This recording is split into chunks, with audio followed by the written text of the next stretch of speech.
Thank you for staying with us. You're still watching Politics Tonight, digging beyond the headlines. And now to our interview with the guest of the day. I am joined by the CEO and founder of the Albino Foundation, Jake Ekpele, for discussion on the agenda of the President-elect Bola Tinubu regarding national inclusion and peaceful coexistence. Mr. Ekpele is also the convener of the Disability Inclusion. Thank you very much for joining us this evening, sir. Thank you very much for having me.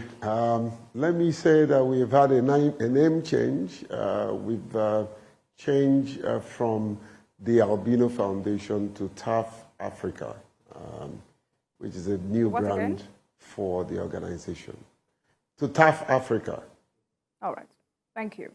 Now let's start with a countdown to the inauguration of a new government, which is 25 days away. Now, from what you've seen, gathered, and observed, how will you describe the mood in the country now? I think it's a time of sober reflection. People are nursing all kinds of issues and disagreement, but the truth remains that we have only one country, and one country that must move on.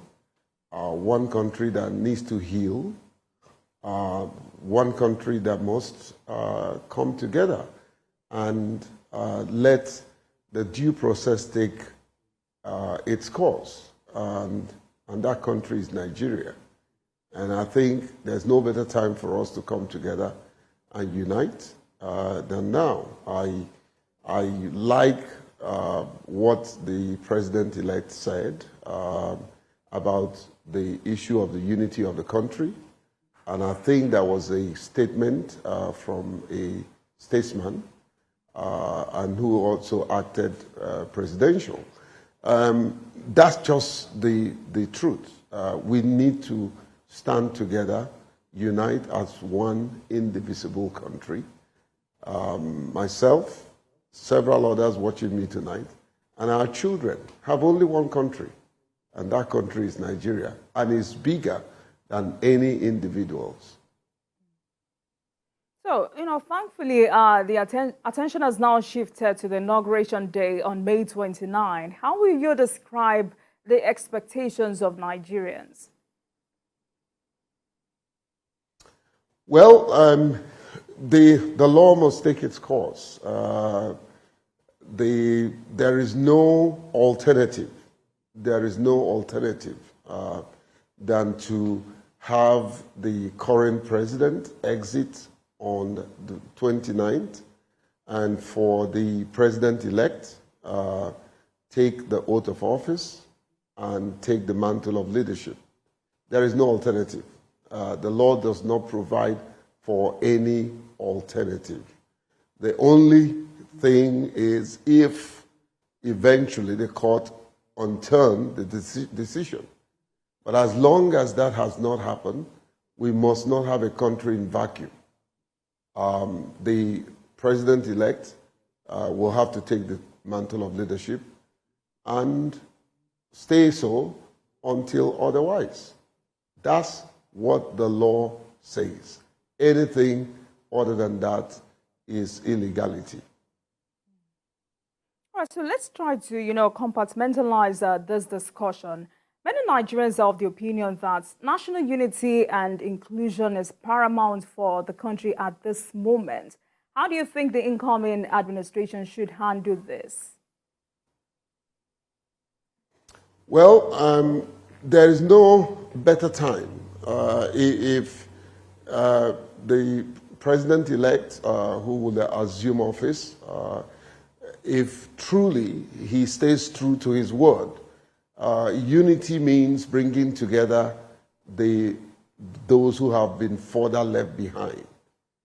Unity means ensuring that everyone comes to the table or will be allowed to come to the table. And I think the persons with disability in this country, the women and youths, have been left behind in several governments. And if truly the president-elect wants to pursue justice and equity, this is the time for him to make himself the champion of the downtrodden. And those downtrodden fits in within the disability community. The persons with disability in the next cabinet must sit with the president. We are tired of being offered essays and being given small positions. This time around, we want to be at the Federal Executive Council. We want to be a State Executive Council, appointed as minister, at least one minister, and several commissioners across the sub-national. This is what will make this government truly inclusive. And I'm not leaving out the women folks. Women must also be given the opportunity to serve. The youth must also be given the opportunity to serve. So an inclusive government is a government of all persons who have the competence and capacity to serve. And the community of persons with disability have several people who are overqualified for the position that we're asking. The women folk has several people who are overqualified for the position that they are advocating for. The youth has several people who are overqualified for the positions that they are advocating for. And that's why at TAF Africa, we've rolled out a project called Able to Serve, which is a bold statement that I'm also making tonight to the President-elect and his camp, that we have come of age. And the persons with disability, even though we do have disability, we are not disabled in our mind. We are not disabled in our capacity, in our competencies. They can serve and contribute to nation building. And a denial of that is total injustice. I've always known that, and the President-elect have always said, he stands for justice. This is the time to prove it.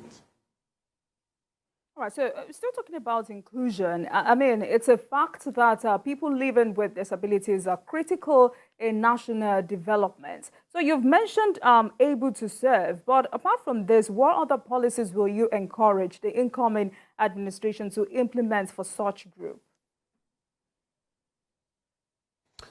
Well, first of all, if you put us in a position where we can make and contribute to nation building, where we can contribute to policy making, where we can contribute to implementation of policy.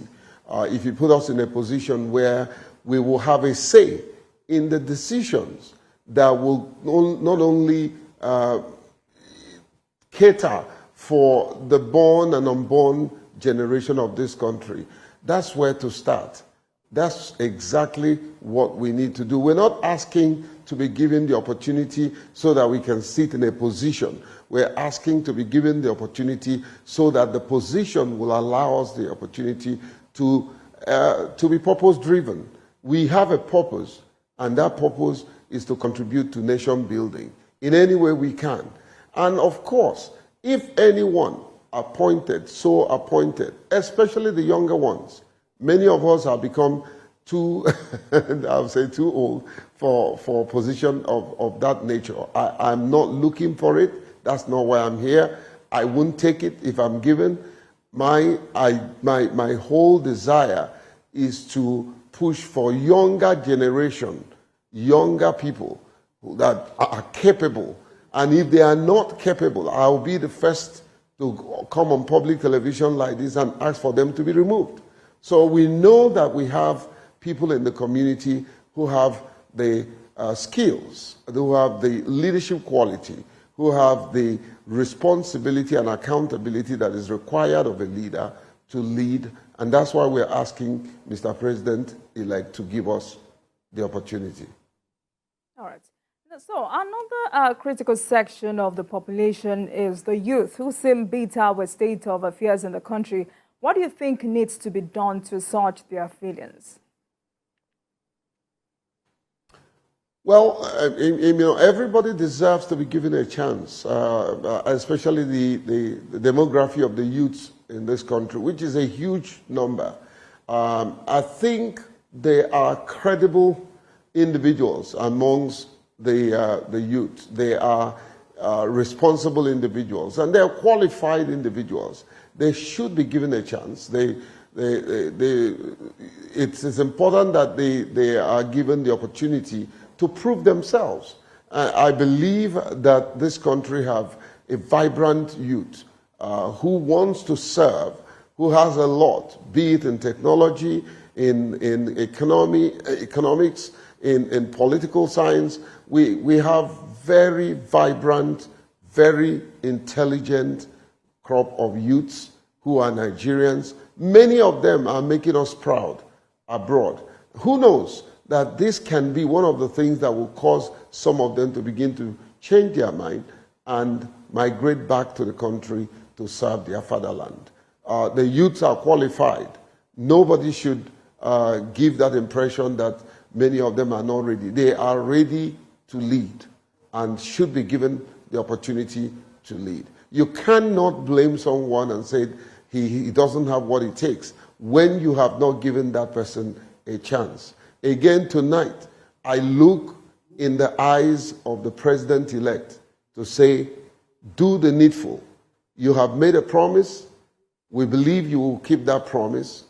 Bring persons with disability to your cabinet.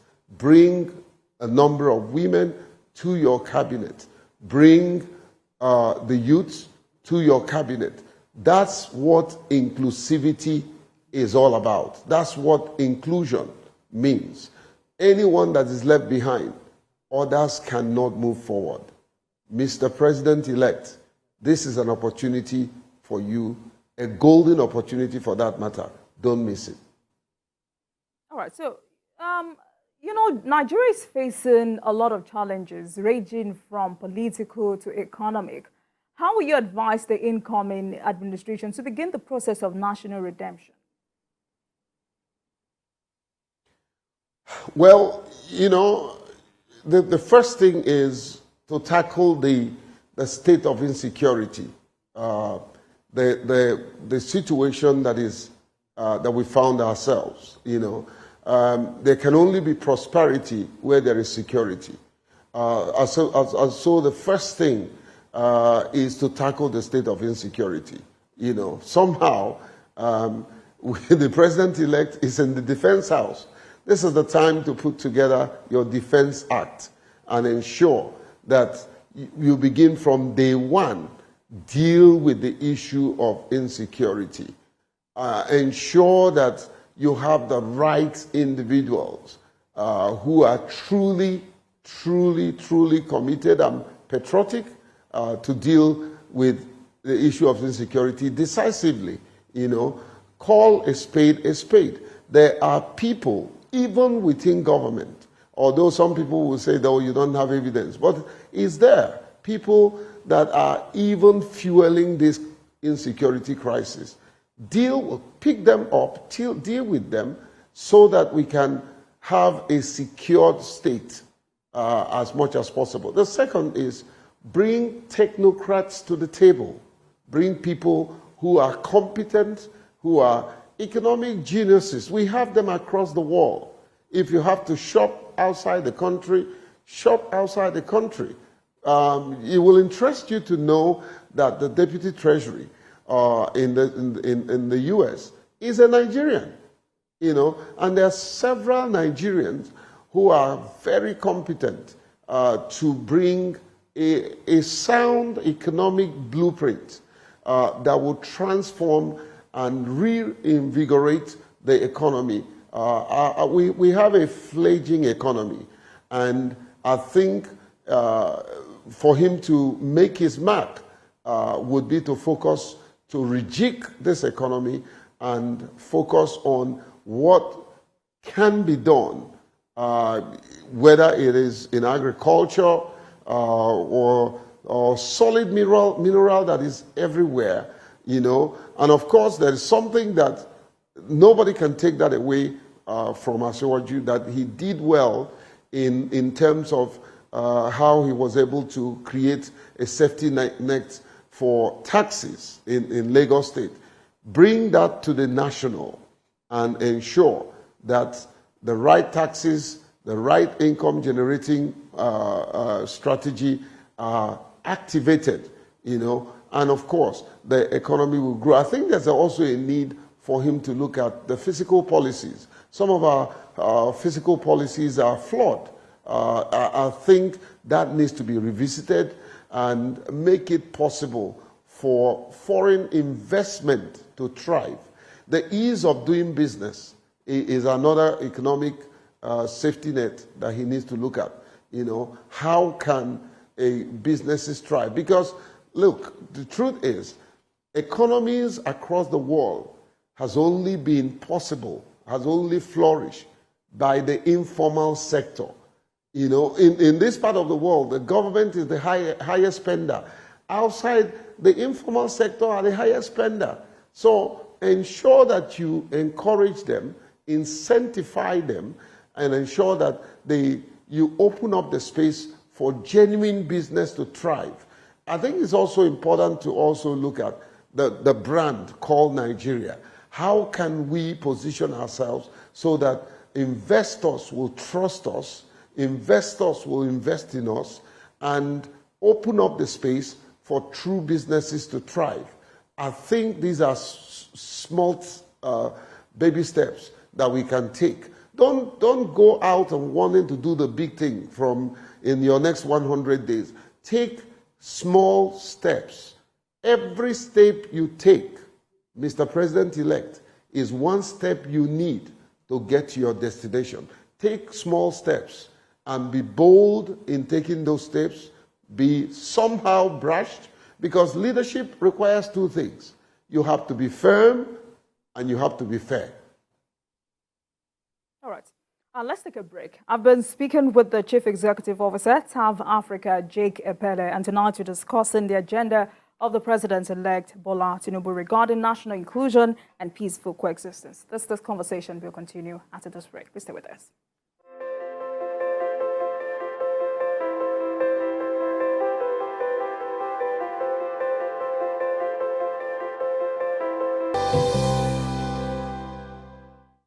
Thank you for staying with us. Tonight, we're discussing the agenda of the President-elect Bola Tinubu regarding national inclusion and peaceful coexistence with Dr. Jake Epele, CEO TAV Africa. Now, Mr. Epele, let's quickly move on. Now, let's talk about peace, which is crucial after a divisive 2023 election. But how do we, and when I say we, collectively as a country and as individuals, ensure a sustained, peaceful coexistence in the country?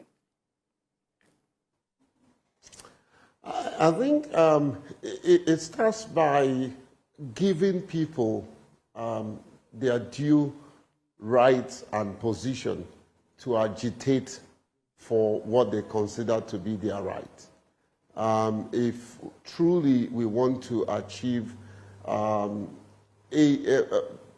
a pseudo peace, but true peace, is to allow people the right to express their opinion without necessarily undermining the national peace. That means when someone is aggrieved, he's free to go to court, express himself in such a manner that it does not in any way undermine national security. If you allow people the freedom of expression, the freedom to choose how they want to pursue their right, especially when you know that that individual does not in any way create or make statements that will inflame chaos across the country. And I want to say that when that type of opportunity is provided, it breeds peace eventually, because people know that they will be held accountable either for what they say or what they do. I think also to truly allow the security operative to do their job in such a manner that an individual rights are not taken from that individual, and that people have the freedom to express themselves in a manner that it does not in any way breach security, we shouldn't presume that everyone that comes to speak his mind will eventually inflame chaos one way or the other. And there's been people who have spoken loudly, and Nigeria are becoming of age, that I don't have to go and die on your behalf just to defend your own individual ideology, especially when it doesn't serve national interest.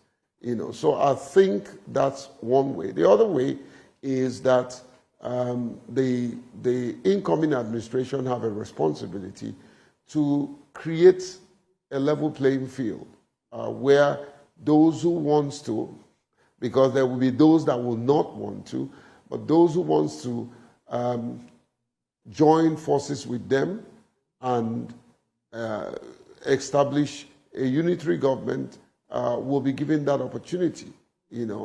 Thirdly, I think also is important,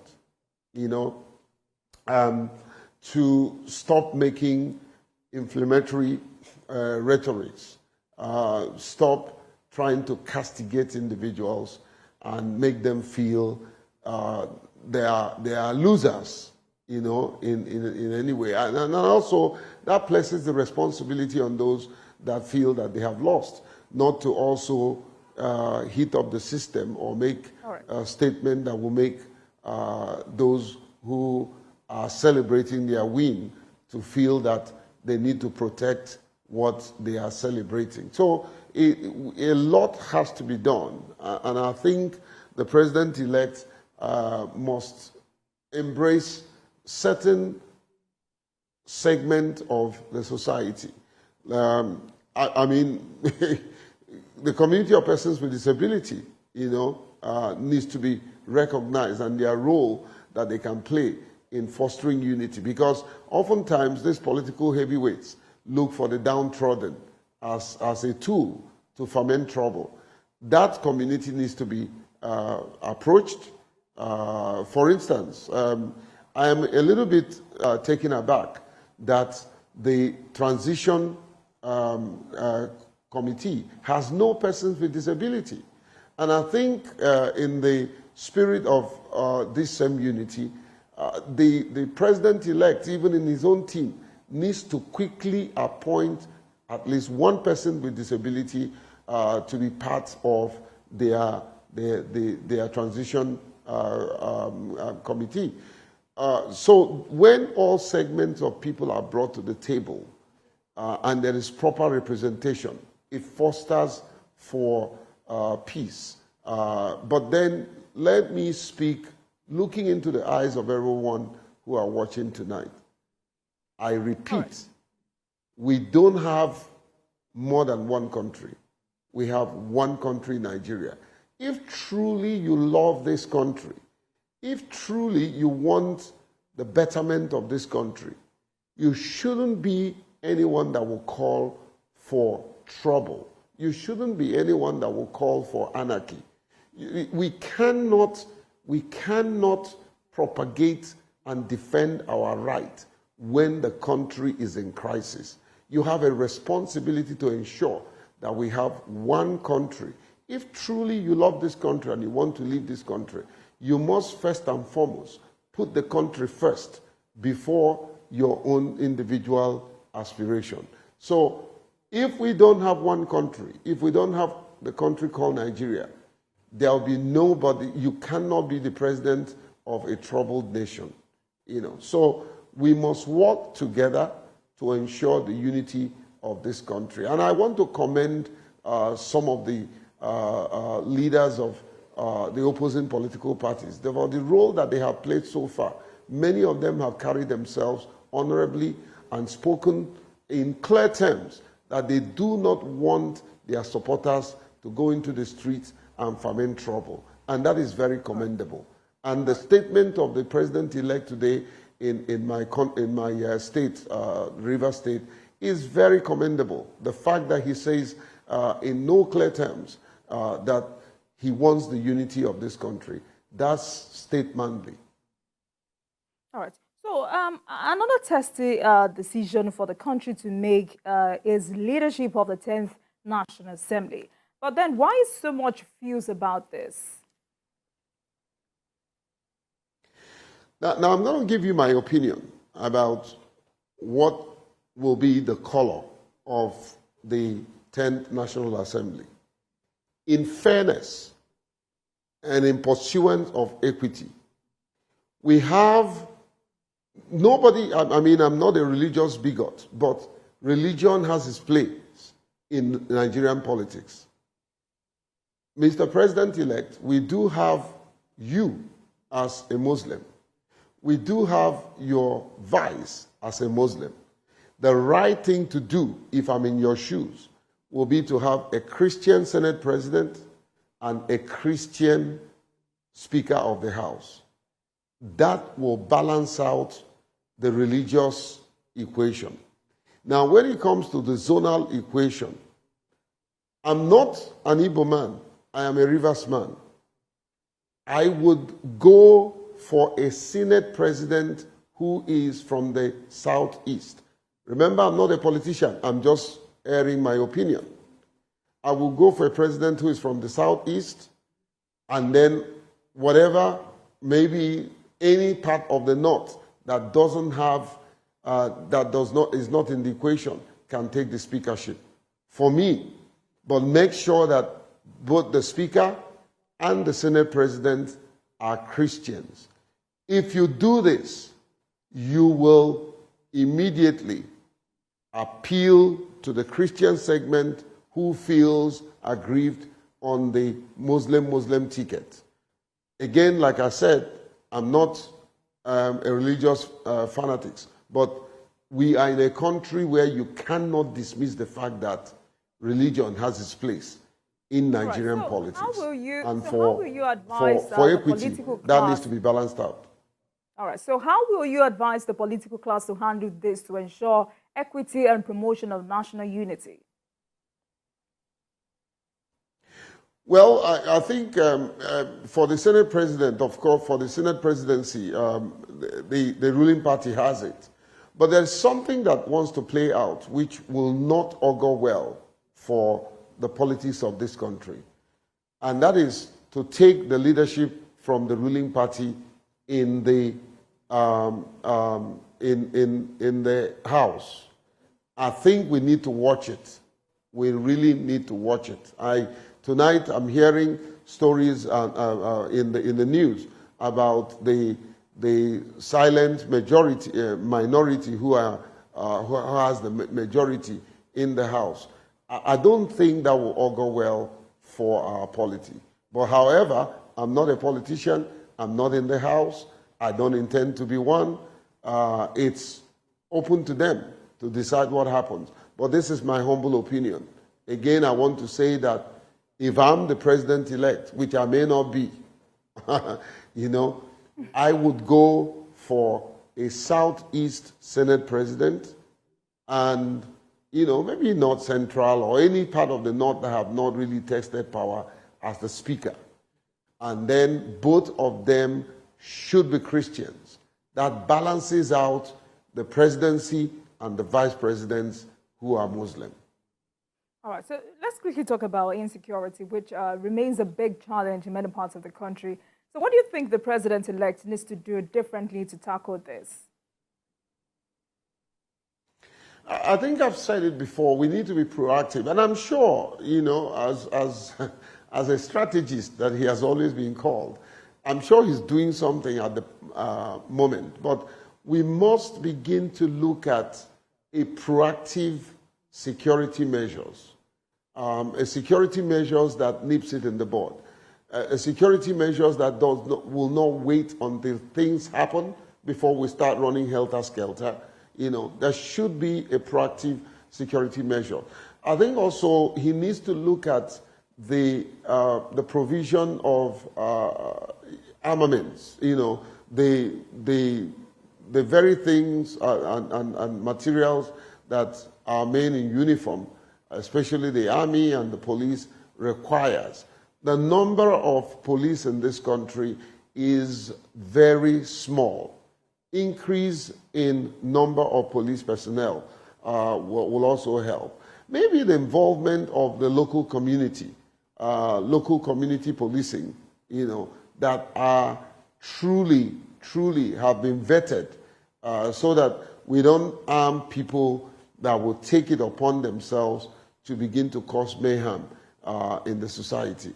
He needs to do that. He needs to bring certain strategic individuals, maybe ex-military people that have really proven themselves, to sit down and design a new security strategy. I think one demography of people that have been underrated is also the social development sector. There are security organizations that are working with development partners that are doing very well. Some of them needs to be identified. I think that is, I would have a mix of security operatives, ex-security people, and some members, key members of the civil society, to sit down and create a roadmap that would deal with the state of insecurity.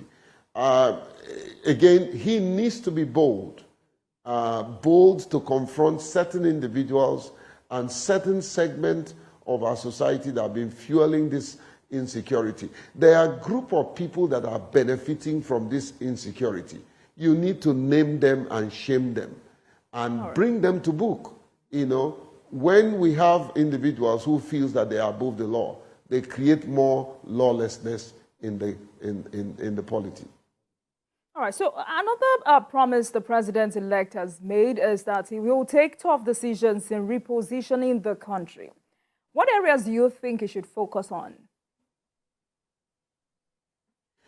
In repositioning the country, I think, maybe if he's bold enough, he should look at restructuring the country entirely, in its entirety. But also, it's important not to undermine the place of unity.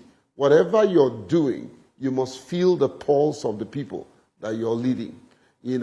If you go against the tide, it might work against you.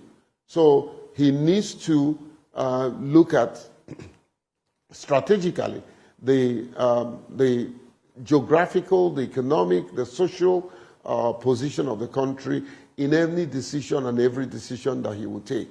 But then, as a leader, you need to be forthright. You need to sometimes step on toes, but be responsible, accountable, and be willing to take a decision that sometimes may not go down well with the people around you.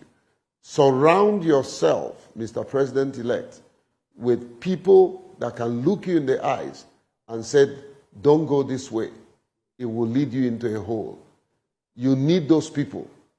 You need the right influence and influencers that can help you navigate and move in the direction that the country can get the result that you so desire. Insecurity is a big problem. Maybe there may be a need for you to call for a national security conference and bring security experts to x-ray what the problems are and to find solution. And please, Mr. President-elect, if you're not going to be willing to implement the outcome of such conference, don't waste your resources in calling for such conference. But you can get the best of solutions in bringing the right heads, I said, together. And at the end of that, it might give you the solution that you're looking for. So another thing that I kept saying is there are people that have good track record in security management. Some of them are no longer in service, but they are available. Tap their brain and use them. Obviously, you know, God has given you the knack to choose the right team. You can do the same thing Dr. Pele, in choosing the right security team. Let me also get your view on another very critical issue, which is the issue of subsidy removal, a very delicate one, which the president-elect has promised to remove. What impact do you think this will have on the country? Well, you know, it's like sitting on a cake of a gunpowder. You know, just know that you are not just the president for the elites and the elitists. You are the president for the downtrodden as well. The impact of that, if it's done quickly, without proper and critical thinking, can be overwhelming. I'm not an economist, but I don't need to an IQ of a mushroom to know that if you do that quickly, it will create a skyrocketed prices of goods and services. The prices will go beyond the roof. So you need to do, I would pursue, if I'm in his shoes, a gradual subsidy removal by making sure that I've been able to build the institutions that will cushion the effect of subsidy removal. And what are those institutions? Where are the refineries? Right. Where are the refineries? Well, we're going to have the biggest refinery, which is the Dangote refinery and all that, but that's an individual refinery. If himself and his board members sit down and make one decision that does not favor the masses, that's the end of the whole Dr. process. Pele, sadly we have so to we go. must ensure. I let you go. Dr. Pele, sadly we're running out of time. But before we go, I know you've waged war against stigmatization of albinos, you know, globally. I would like to know, what is the situation like now, and has the stigmatization gone down? Well, you know, thank you, my dear. I think part of the thing that causes stigma is when the society does not appreciate us and use the right terms. Like, I know that that's not your fault. I'm not being critical of you. It's a general thing. The term albino is actually derogatory and influence, of course, increases stigmatization. I am not an albino. I'm a person with albinism. That way, you're putting albinism, putting my person before albinism. What have we done? I think Nigeria, through our little effort, is the first country in the world to formulate a national policy on albinism. And that policy is gradually being implemented. It was that policy that also influenced some of the and many policies at the United Nations and across many African countries. So today we're seeing a gradual reversal. Let me give you one instance. Today I'm proud to say that a person with albinism will soon be sworn in as a governor of a state.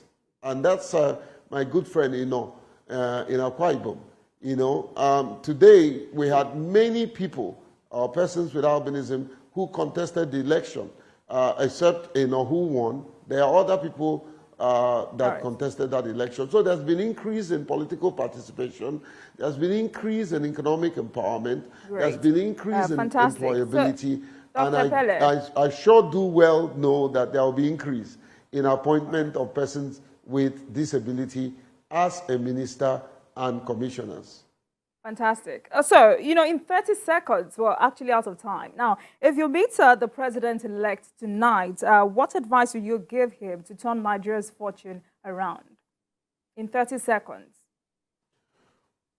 Well, Mr. President-elect, you probably are watching. Be a leader with the listening ears. Listen to what the right people are telling you, not the people that that have inordinate ambition. Number two, appoint a person with disability into your cabinet and become our voice in speaking to other people, or governors and governors-elect and those who are sitting governors, to appoint a person with disability as a commissioner. I want to begin by telling your governor in Lagos, please appoint a person with disability as commissioner. Great. I'm sure your messages are clear enough. Thank you very much, Dr. Jake Epele, CEO at TAF Africa. Thank you for your perspective on the show tonight. I must say that it's just 25 days to the D-Day, and this conversation was one we needed to have. Thank you very much, sir. Thank you once again. Thank you, and thank you for your management for having me. Thank you.